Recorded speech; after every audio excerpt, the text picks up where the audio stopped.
శ్రీ హయగ్రీవ స్తోత్రంలోని 19వ శ్లోకాన్ని నేర్చుకుందాం. ప్రాంగ్నిర్మితానాం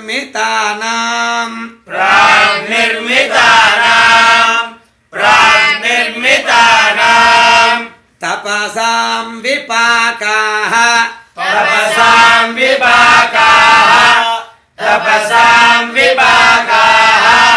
ప్రత్యగ్ర నిశ్రేయస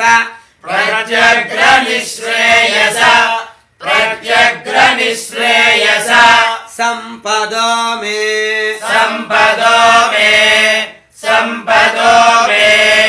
సమేధిశీరం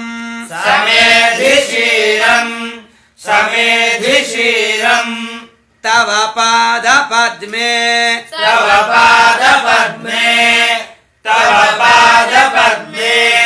సంకల్ప చింతామణయః